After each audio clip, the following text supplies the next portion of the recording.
So let V be a k-vector space. A multilinear map is called. So last time we saw what an alternating or antisymmetric or skew symmetric multilinear map is. So a multilinear map is called alternating, antisymmetric, or skew symmetric.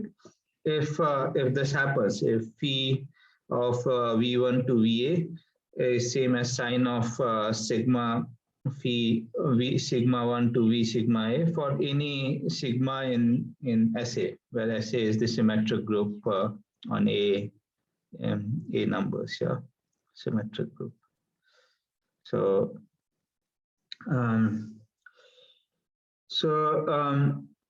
the subspaces, so this we sort of discussed this, and I gave you some hints on why this is true. So I've made this into a homework.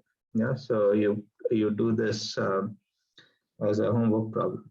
The subspaces generated by these tensors V1 to VA, where at least two of them are same. So you consider the vector subspace generated by this in the eighth tensor power of V, so TAV, or the subspace generated by these kind of elements, yeah. V1 V2 VA minus sigma sine sigma V sigma 1 tensor V sigma 2 V tensor V sigma A, where sigma is in SA and VI's are in V. Yeah, so you consider this collection, consider the subspace generated by this, call it H prime.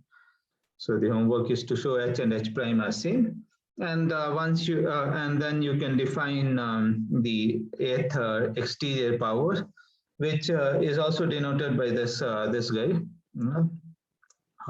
This symbol is defined to be the quotient, and it doesn't matter which. I mean, H and H prime are the same subspace, so you can quotient by either of them. Yeah. And then if you consider the map V1 to VA, going to this its image in the exterior power, and its image is denoted by V1 wedge V2 wedge VA. Then this is going to be an alternating multilinear map. Yeah. Because we have ensured that, yeah, we are modding out by this H prime. Yeah, so if you think of it in term and that as TAV mod H prime, then it's quite clear that this is going to be an alternating multilinear map. Okay. So, like in the symmetric case, this satisfies another way of thinking about this XAV, the exterior power, is as the universal guy. Yeah. So so it's a vector space together with alternating map V cross V to A, something like this, which satisfies the universal property that if you are given any alternating multilinear map theta from the A copies of V, so this is A copies of V to U, then there exists theta tilde from this exterior powers to U, yeah, which makes this diagram commutative. Yeah. So, the proof is same as symmetric, but since I wrote down important pieces of that proof, but maybe I'll do it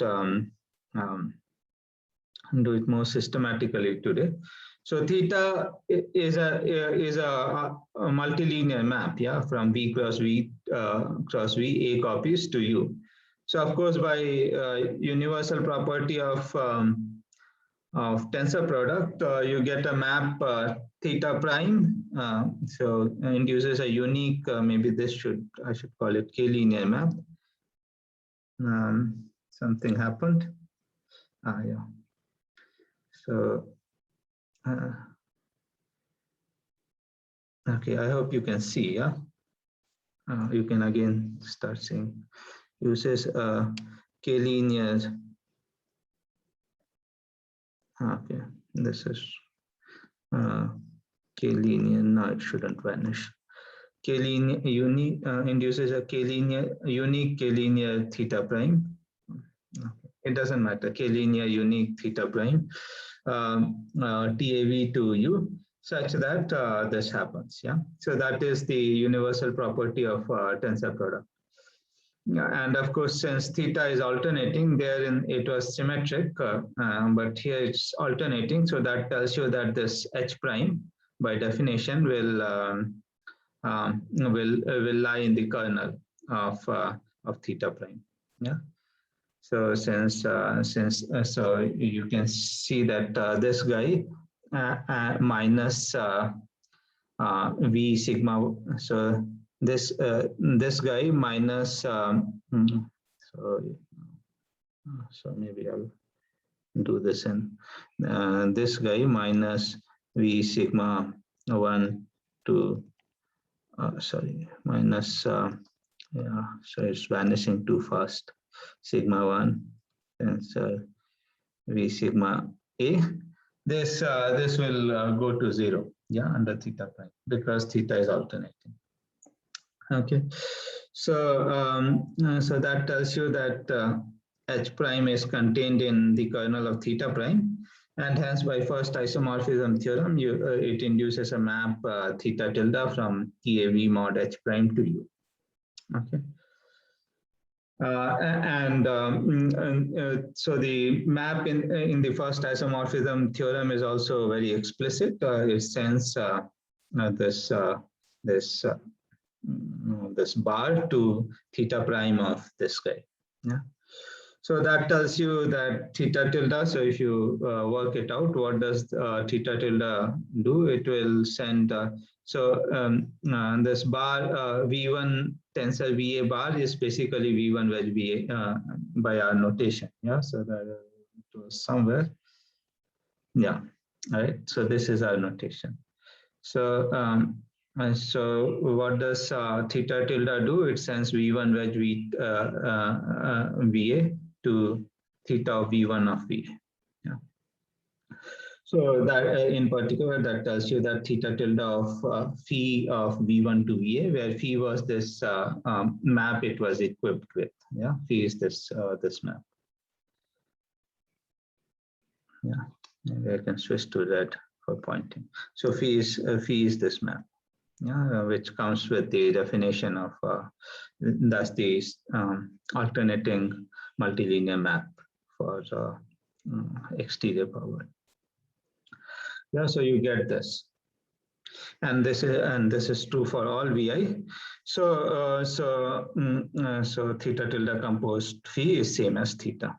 Okay, so that is what we wanted to prove. Theta tilde composed phi is theta, and uniqueness everywhere it's unique. Yeah, so so this theta prime is unique, and theta tilde is also unique from the first isomorphism theorem. So the uniqueness follows. Okay, any questions so far?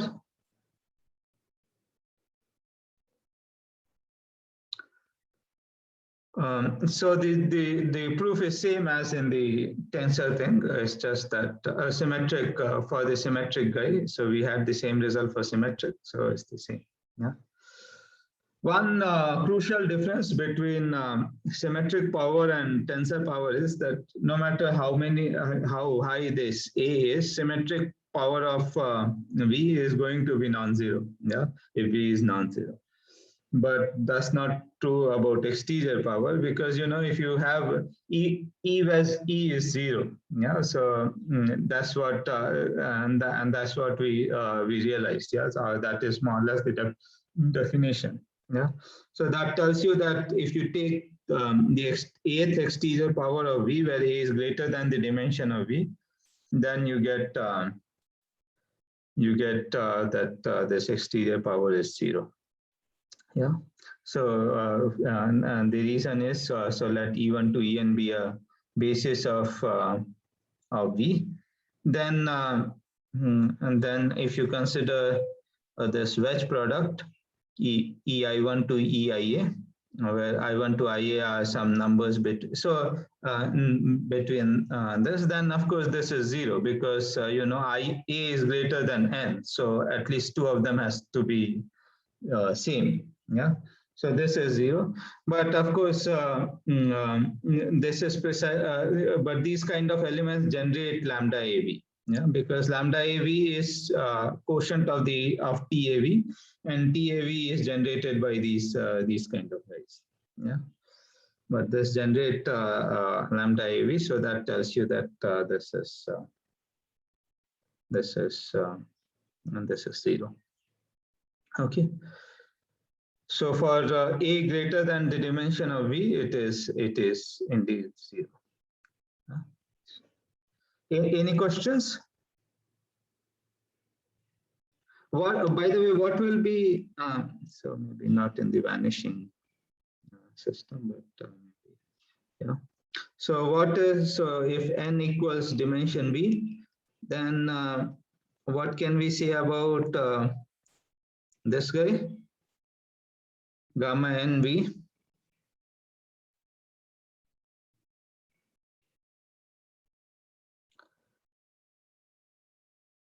What is this exterior? Generated by one element. Yeah, so it's generated by one element. What element? E1 wedge till En. Yeah, so it's going to be E2 wedge En. Yeah. So the point is, if you permute them, then it is up to a scalar. It's the same. Yeah, and if you take any other tensors, then you any other wedge, then two of them will have to repeat, and then that is 0. So this is precisely I don't know. Maybe I'll just write it like this, generated by. So it's just some scalar times this thing. Okay, so this is just one dimensional.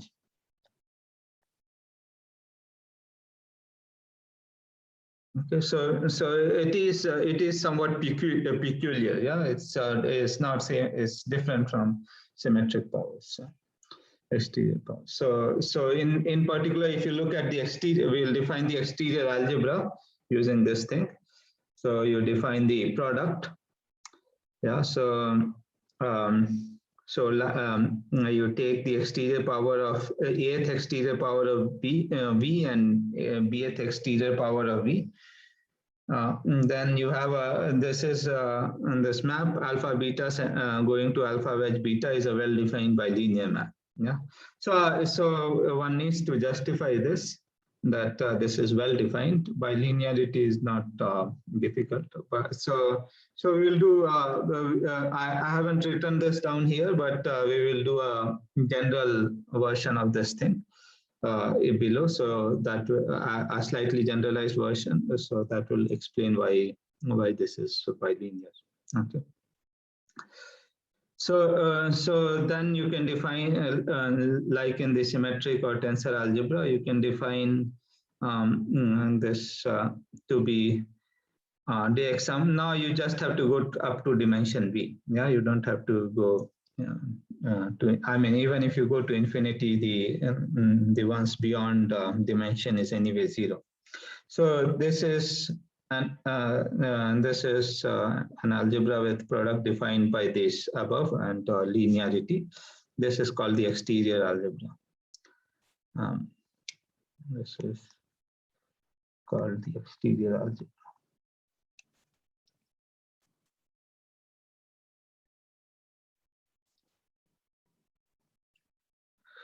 Okay. So one good thing about exterior algebra is that if V is finite dimensional, the exterior algebra is also finite dimensional vector space. Yeah. So good or bad, I mean, it's a different thing. Yeah. So it's used for a different purpose. So if you take a vector space and you look at the n-dimensional vector space, and if you look at the symmetric algebra, do you know what kind of ring you get?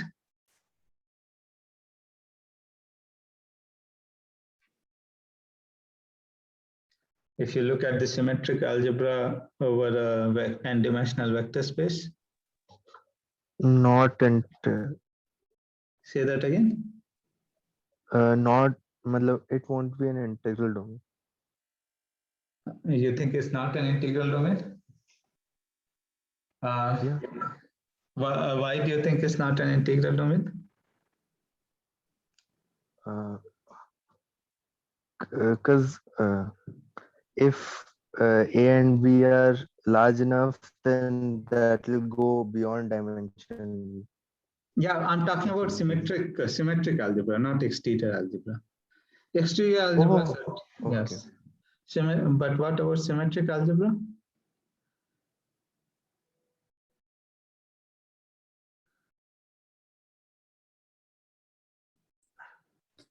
Like, will it be a commutative K-algebra? It will be a commutative, yeah. So we know that it's a commutative key algebra. Yes. But can you say something more? Okay. It's not. Yes, it will be a polynomial ring. It's like a In fact, polynomial yeah, it's in fact a polynomial ring. Yeah. over the basis of V. Yeah. So basically, if you look at any, if you look at any TAV, for instance, yeah. So no, sorry, sim AV, yeah. Then what it consists of is basically homogeneous polynomials of degree A. Yeah, so sim AV is precisely homogeneous polynomials of degree A. In E1 to En, where E1 to En are bases of P. Okay. So it's actually a polynomial ring in over K1. So you can this maybe you can show it directly. You can show it explicitly. So you try to give a map from symmetric algebra to the polynomial ring and show that it's an isomorphic. Yeah, polynomial ring in E1 to En. Okay. So symmetric algebra over a field is just the polynomial. Yeah, so that also reminds me. So yesterday there were questions whether we can define it for arbitrary modules. So the definition certainly will go through. I mean, so all this we are using here is some universal property of tensor products and stuff. Yeah, those kind of arguments, or first isomorphism theorem, etc. So those are there for general modules. So the construction of this exterior power or tensor powers or some exterior algebra and tensor algebra, etc. This will go through for arbitrary R modules. Yeah, so maybe the applications, I'm not so sure. So I haven't seen many applications of maybe, yeah, so maybe some representation. Yeah, so maybe there may be some applications. Yeah, so yeah, so when you try to generalize some theorems, then maybe so it may be there. Yeah, so I couldn't recollect then some applications, but there are some applications as well. But you can so all this construction we are doing for vector spaces, except for the dimension count, etc. The rest you can just do it formally. Yeah. So if you are comfortable with once you become comfortable with tensor product, you will realize that even though my last two lectures were weak, you could somewhat unclear. You could fill in the gaps. Yeah. So once you are strong enough to do this algebra part, you can fill in the details yourself. Okay. So all this will work for any R module. Okay. So last time we also saw some formula like this for symmetric powers. So today we will see it for exterior powers. The proof is essentially the same, but maybe we'll do it slowly. Yeah. so that it makes sense. So so we want to prove this isomorphism. So what we'll do is give a map from this this ith exterior power of V cross a minus ith exterior power of W to ith exterior power of V plus W. Yeah. So once I give this and show that Ci is bilinear, so this is a generalization of this previous statement which I was trying to. Yeah, it's a generalization of this guy, right? Where here, so here we are taking some subspaces of V plus W. Yeah, here in this statement we are taking V and W to be the whole subspace itself. Yeah. So so if I can do this, then of course I can get a bilinear map like this as well, where I'll take V and W to be so in the same subspace in some sense, yeah, and V plus W to be, so everything will be the same guy. But you can so even if you take some two subspaces of V plus W and put it here, any two subspaces, you get a bilinear map like this. Okay. So how do you define this bilinear map? See, the problem is giving a map from this exterior power is not so simple. I mean, there may be relations, etc. Yeah, or giving a map from tensor tensor is not so simple. You should actually give a multilinear map from the product, and that by universal property defines a unique map from the tensor product. So for exterior, you have to give a multilinear, but also alternating. Yeah. So that's what we will do. Yeah. So first, fix any alpha in this ith exterior power of V, and define theta alpha from W cross W to a minus I copies of them to ith exterior power of V plus W by sending theta alpha of W1 to WA minus I to alpha wedge W1 to WA minus I. Yeah. So this of course makes sense, yeah, because alpha is in ith wedge of V, and of course you can, if you wedge it with these W1 to WA minus I, you will land in so this is the product, yeah, we are defining. Okay, so you land in, or you can write alpha as you know, some sums like that, and sums of terms, linear combinations of some VIs, ith wedges of VIs, and then you just define it that way. Yeah. So anyway, it is alpha wedge W1 to WA minus I. So this theta alpha as a multilinear map makes sense. So, but theta alpha is also alternating, because if you change the order of these WIs, so it will change here. The alpha part will remain same, and if you change only this part, then the sign will change according to how you have changed WIs. Yeah. So this is not just theta alpha is not just multilinear; it's also alternating in W1 to WA minus I. Yeah. So since theta alpha is a multilinear alternating map, it gives you it induces a unique, hence induces a unique map. So unique. So theta alpha tilde from this algebra. This not algebra, this exterior power a minus ith exterior power of W to this guy. Yeah. And then you define, so our objective was to define this psi I. So you define psi I alpha comma beta to be theta alpha beta, theta alpha tilde beta. So we have defined this theta alpha tilde for each alpha. Yeah. So so this makes sense, and then so this the Ci is obviously obviously linear in the second variable, because each theta alpha tilde is k-linear. Is a map which is k-linear. Sorry, is a map which is k-linear. Yeah, so if you fix alpha, then it is obviously linear, but it's also linear in the Ci is linear in the first variable as well.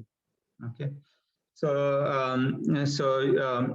that is because if you take so maybe I should have written somewhere why. So so maybe I'll write it here. Yeah, so note that theta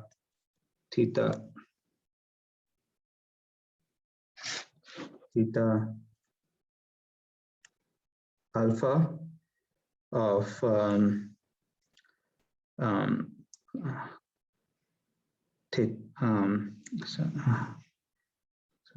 so theta alpha tilde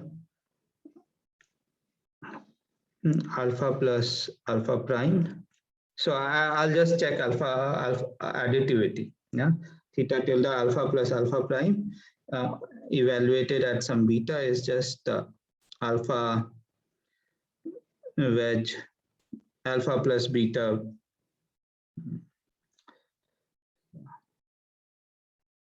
is just alpha wedge. What is wrong? Is alpha plus alpha prime wedge beta, but we know that this is same as alpha wedge beta plus alpha prime wedge beta in this in this wedge product. Okay, because that is how sort of the products are defined. Yeah, these wedges are defined, and this is same as theta tilde alpha of beta plus theta tilde alpha prime of beta. Okay. So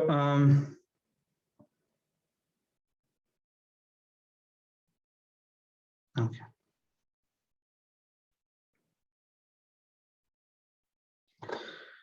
So Ci is going to be a bilinear map, and hence since Ci is a bilinear map from this cross this to this, it induces a map from the tensor a k-linear map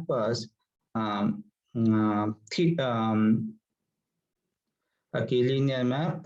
Yeah, Ci induces a unique k-linear map theta I. So unique k-linear map theta I from this tensor product to this guy, which will send alpha tensor beta to alpha wedge beta. Okay, so this is how we get theta I, like we got it in the symmetric case. Yeah, and then you define theta to be the direct sum of these thetas. So that is how theta was defined. And the problem was in the other direction. So I've tried to make this a little more coherent. So you take A copies of V plus W. Yeah. So I want to get a map from now I want to get a map from this guy to this guy. Yeah. So in the other direction we want a map, right? So to give a map from this guy, what we'll do is we'll take a multilinear map from a product of A copies of this guy, which is alternating. So we'll take an alternating map.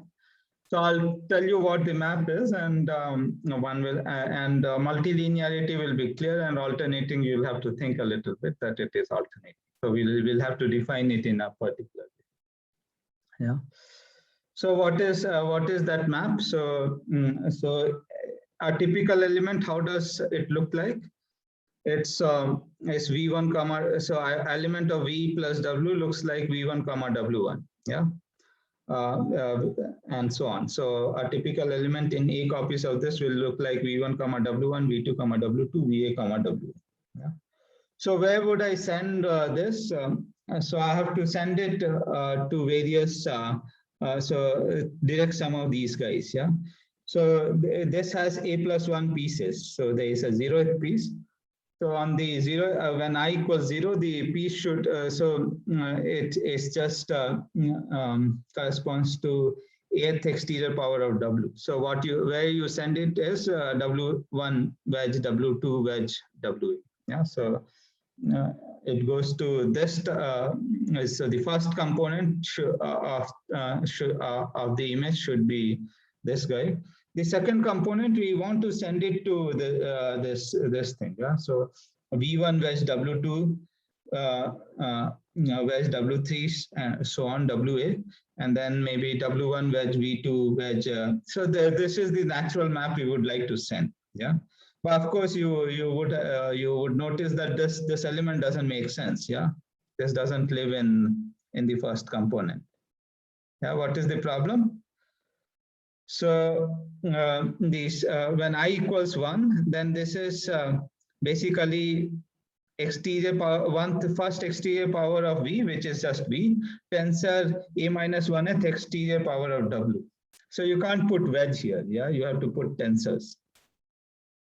So you can put V1 tensor W2 to WA, that is okay. So that is what I have done. But you can't put W1 tensor V2 to WA.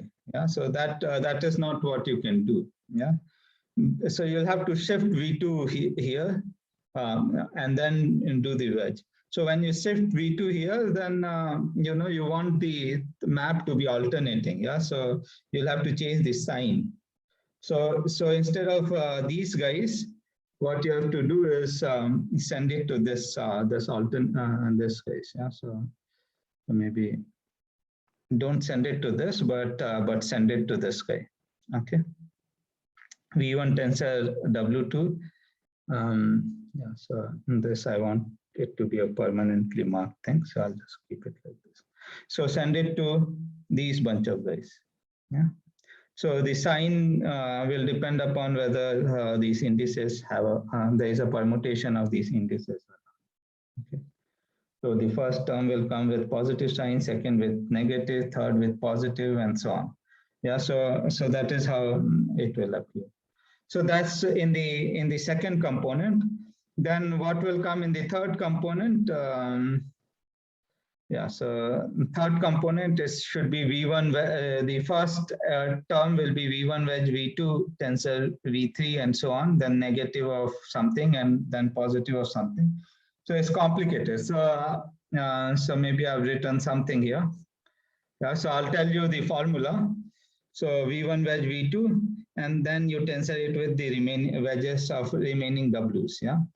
So what we are doing is picking one component out of these two in each of these factor. Yeah, and there should be I many copies of. So if you are trying to locate the ith, you are trying to figure out what it goes in the ith factor of this image. Then you have to take I copies of V, and in I many terms, you have to take V, and in the remaining A minus I terms, you have to take W. Yeah, so this is what I said verbally as well last time, but maybe I'm not sure if it made sense. So I'm just trying to write it down more precisely today. And this is I said for the symmetric when we were doing symmetric. So it's V1 wedge V2. So first term is like this, second term is negative of this. A general term will be you have to take Vj1 wedge Vj2, and then the remaining Wj3 to Wja you have to wedge. Yeah. So J1, J2, J3, Ja should be a permutation of 1 to A. Yeah, and we want to make sure J1 and J2 are. Yeah, so this so that there is no repetition. Yeah, so you just make sure J1 is less than J2 and J3 is less than J4 but you can fix any permutation, it doesn't matter. And then you multiply it by sine of sigma. Yeah. but you fix only one permutation. Don't take yeah. So maybe you fix this ordering so that there is no problem. Yeah, there is no repeated thing. Okay. So, and similarly, so if you want to look at the general ith term, so ith component, it should be the sum. Yeah, so sum of Vj1 to Vji tensor, Wji plus 1 to Wja times sine of sigma, where sigma will take L to JL. So, so in particular, these JIs are a permutation of 1 to A. And J1 to Ji is between 1 and n, and there is a ordering between J1 to Ji, and then there is a strict ordering between Ji plus 2 to Ji, Ji plus 1 to J. Okay. So if you use this formula to define C, then okay, so linearity is clear, multilinearity is clear because additive and scalar multiplication, these things are always clear. But the key point is, if you take this as your formula, then you can try to convince yourself that C is indeed alternating. Yeah. So check C is alternating and multilinear. So I'm not sure. So I'll think about it whether to put this as a homework problem or not. Yeah. So it is a bit clumsy, but if you're given an explicit formula, you can check. So the point is, you just check that if two of them are identical, then it is 0. Yeah. So say V1 and V1 W1 and V2 W2 are same. So V1 equals V2 and W1 equals W2. So you can see that this first term will become 0. The second term, these two will get cancelled, and so on. Yeah, so you will see that terms do get cancelled. Here, the first term will become 0. This will survive, but it will get cancelled with V1 wedge V. So what will it get? So V1 and V2 are same. So it will get cancelled with V2 wedge V3. Yeah. And here you put W1. So W2 is same as W1. Yeah. So you put W1 here and W3 to W4 to WA. Then you can see that these two will get cancelled. The sign will be opposite. So this is how you would verify. So without that this is alternative. Does this make sense?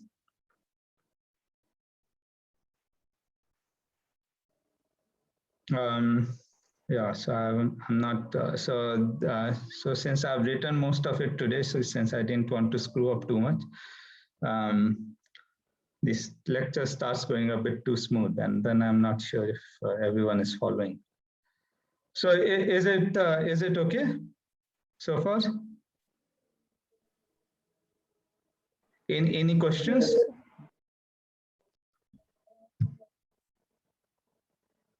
Okay, so once you have this is alternating, then this induces a unique map from this to C tilde from the kth alternating power of V plus W to this right hand side. And then one has to check that theta and C tilde are inverses to each other. Yeah, so maybe I'll do some check for you. So if V1 to Vn is a basis of V and W1 to Wm is a basis of W, then what is C tilde of this particular guy? So remember these elements generate this eighth wedge of V plus W. Yeah. So if I prove that on these kind of elements, C tilde followed by theta is identity. Theta, is it theta or theta tilde? Theta, yeah. Theta is identity, then we are done. So C tilde of this guy is this particular guy is going to be exactly this Vj1, Vj2, and so on.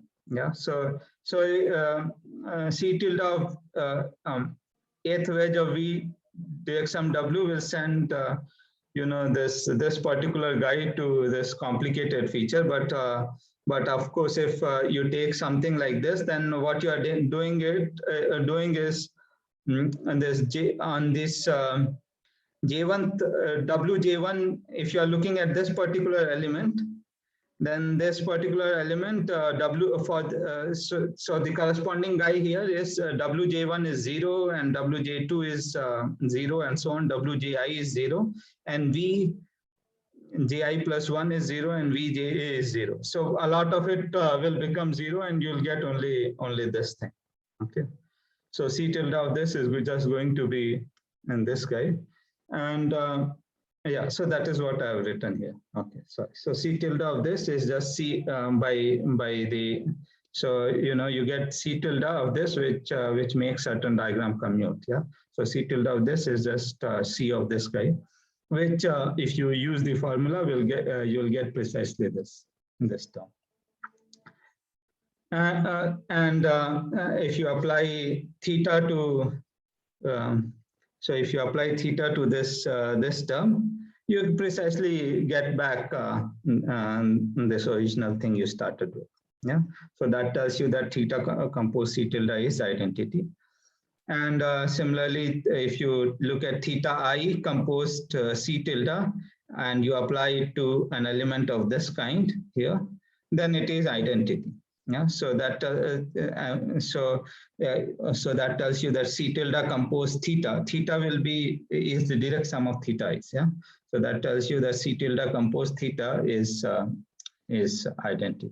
Yeah, so theta of this guy is same as theta I of this guy. So this proves this proposition. This thing that these two are isomorphic. Okay, so as you can see, I mean, should try to write down, and and there's still this check which I didn't do for you, and that C is alternating. So if you want to do all the check, it does become somewhat clumsy. Yeah.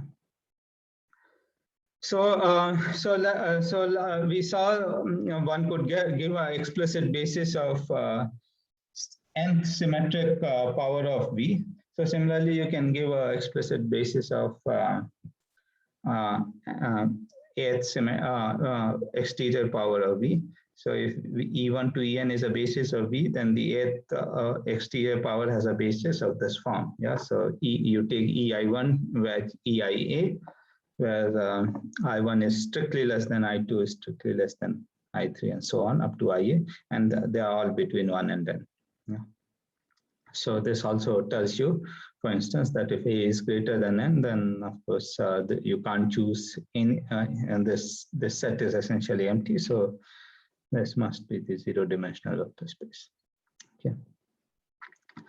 So how do you prove that? So you can actually use this this proposition to prove this. Yeah, you can use this proposition to prove this, or you can show that so you can show that these are linearly independent. So this of course generates, and you can show that directly show that this is linearly independent. So let me briefly sketch how you can show using the proposition.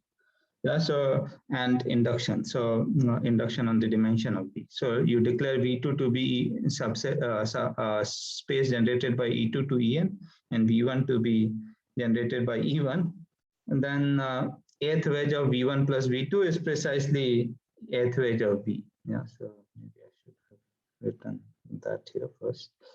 So okay. Eighth wedge of V is eighth wedge of V1 plus V2, which is same as eighth wedge of oh wait, this keep popping up. Okay, so which is this guy. So there are not too many terms. So because second wedge of V1 is anyway 0. Yeah, so you can forget about all the other terms. So there are only two terms.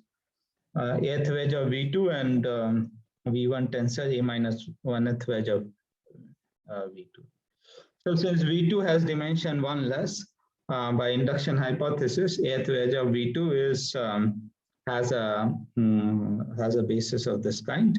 So this is a basis of this. So if we take this as this set together with And what is the basis of V1 tensor this? So you take V1 has basis E1, and V2 again has dimension 1 less. So A minus 1th guy has basis this.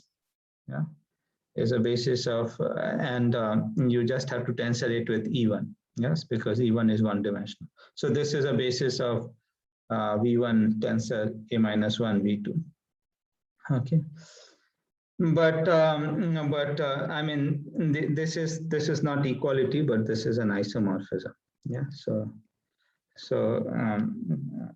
under this map, yeah. So under the theta and C map. So so the image of an element like E1 tensor EI1 wedge EI2 up to EI A minus 1 goes to E1 wedge EI1 wedge EI A minus 1 and so on.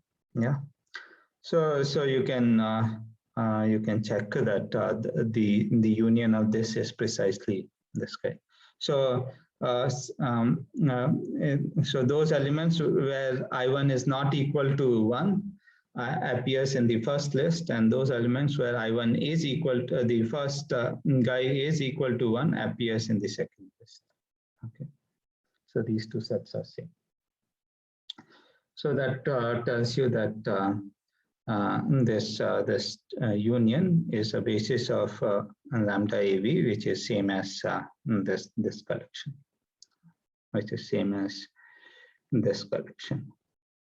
Okay, so we get that this is a basis of nth exterior power. Okay, good. So there's still some time left, so I can move go on. Yeah, any questions? Is this too fast, by the way? No, it's fine. It is fine, yeah. Okay, so Sir, I have a question, like not related to this course. I'm just auditing this course, and this is my first lecture. Actually, I missed the previous lectures. yeah. So, what is the book I should follow? Yeah, so I'll follow. So this multilinear algebra, I don't know what to follow, but I'll follow Sayre. Okay. Sir, will you please upload the book on Moodle or write? I can't upload. I mean, I don't want to get into trouble with copyright issues, but syllabus is uploaded. The book name is uploaded, so you can try to figure out where to get the book from. You have to ask your friends. Yeah. Okay.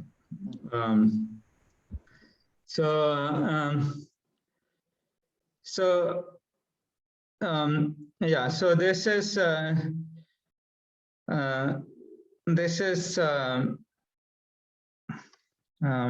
yeah, and you can also access previous lectures. Yeah. So maybe you can see how to get the previous lectures. So they are posted on Moodle, so you can see the previous lectures as well.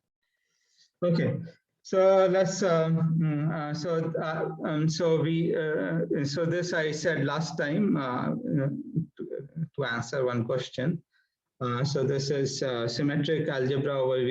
You can write it as tensor algebra modulo the ideal generated by this, and exterior algebra over V. You can also think of it as quotient of the tensor algebra by this ideal. So these are, so remember, tensor algebra is a non-commutative algebra. So you should consider the two-sided ideal, yeah, and go mod this two-sided ideal. So this these two are homework for you. So you can try to do this. Yeah. So last time I told you that you can also think of, so symmetric power is a quotient of the tensor power, but you can also think of it as a subset of the tensor power. So today we will do that as well. Yeah. So I want to give an inclusion map from sim AV to TAV. Yeah. So what is that inclusion map? So I want to define, so as I said, to define a map from sim AV to TAV. So the map will send this to this, yeah. But to define this map, I should give you a alternating symmetric multilinear map from A copies of V to this, and that will induce the right thing. Yeah. So what you do is you consider this A tuple V1 to VA and send it to this this particular element.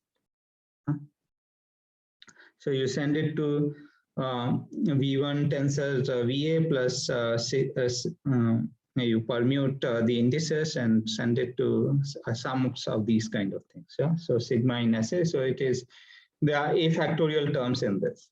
Yeah?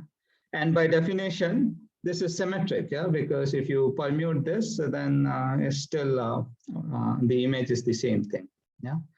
So this map phi is multilinear and symmetric, and hence it induces, maybe I should, this was usually called phi, so maybe I should call it something else. So yeah, so maybe,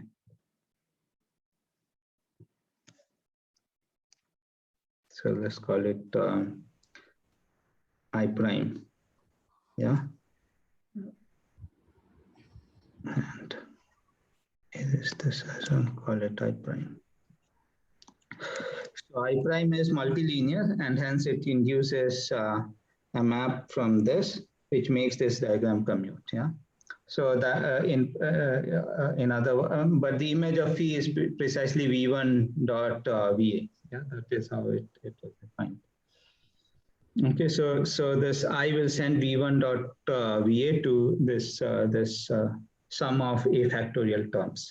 Yeah, so this is the map, and of course there is this quotient map from TAV to SimAV, which takes the tensors and send it to their images. Yeah, you take bar or you put dots. You replace tensors with dots in the expression. Okay, so of course you can check that if you first take this dot, send it to apply I, and then apply pi, what you'll get is all these things will go to the same guy, V1 dot V2 dot VA under pi. Yeah. So what you'll get is that A factorial, since there are A factorial terms in the sum, you'll get A factorial number of these guys. So if you divide by A factorial, then this is going to be identity on SimA. Yeah. So all this makes sense because you can divide by A factorial because we are over characteristic zero ring. Yeah. So all these numbers are divisible. They're not over a positive characteristic. Okay. And if you change the order, that is, you first apply pi and then I, then it's a map from TAV to itself, and it maps onto the subspace, which is image of I. Yeah. So it's a projection on image of I. So on the image of I, it's this 1 over A factorial I compose pi's identity, and on the other guys, whatever it is. Yeah. So it just projects onto this factor. And the image of I is invariance, is called the invariance of SA action, is the invariance of SA action on TAV. Yeah. So SA, the symmetric group acts on TAV. Yeah. So on elements of this kind, on elements of this pure tensors, you know how it acts. You just put it this way. And any element is sums of this, so that is how it acts. Yeah. So any element alpha is sums of these kind of this. So sigma dot alpha, you just take you apply sigma 1 to sigma A, and if there is some sums of this, then you put sums here. Yeah. So that is how sigma acts on TAV, and you check that this is indeed a action. So this of course is okay, and identity doesn't change anything, and sigma inverse. So sigma inverse times sigma dot alpha. So I think these are the only things you have to check. So whatever. So you know group actions. So you verify all the axioms of group actions. Check that this is indeed an action, and then invariants are precisely the image of I. Okay. So these are precisely the invariants. So this is how you can think of SimAV in TAV. Yeah, and the same thing works for exterior. Okay, so similarly, so I'll write here similarly.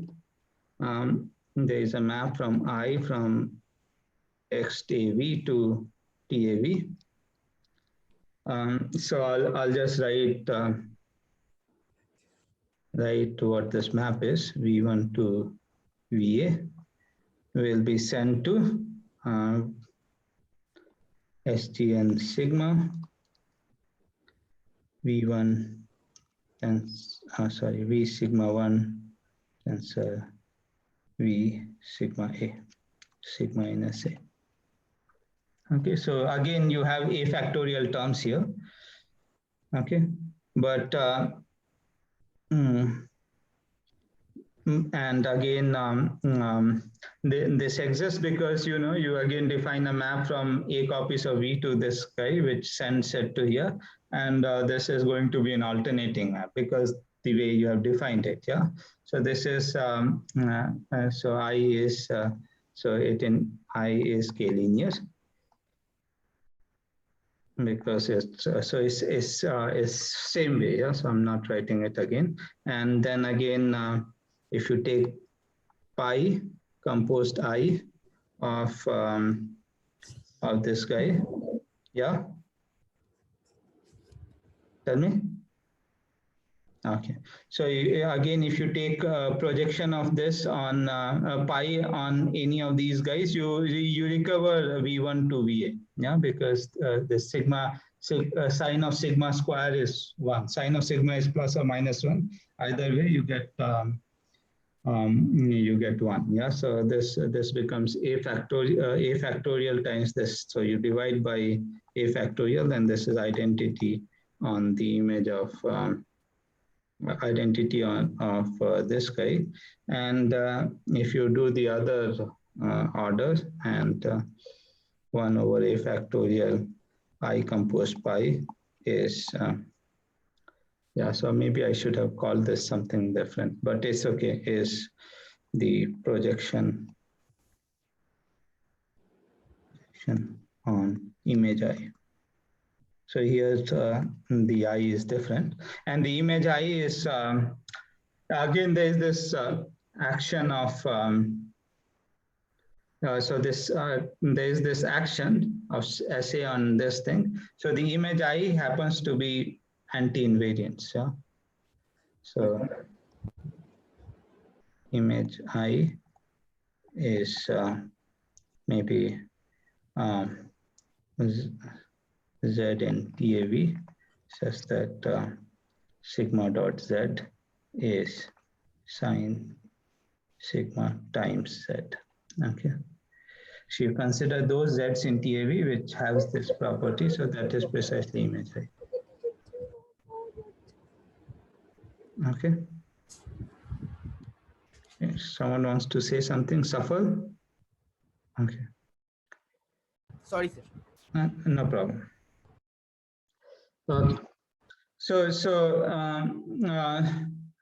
you can think of Ath exterior power and Ath symmetric power both in TAV. So there is maybe one more homework problem I can assign instead of trying to do this here. So maybe this will be the final homework problem. So for the if you look at the second power, T2V, this contains this is actually equal to, so you can look at the two images. Yeah, so same 2V, you think of it as the image under this inclusion map I is a subspace of this, and X, I don't know why I'm writing X now suddenly. So it's the direct sum of these two guys.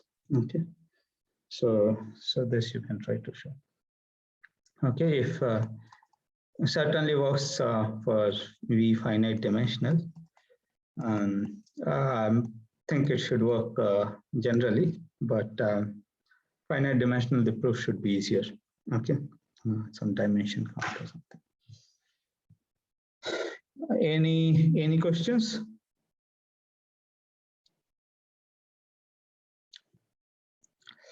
Okay, so maybe this is good time to stop.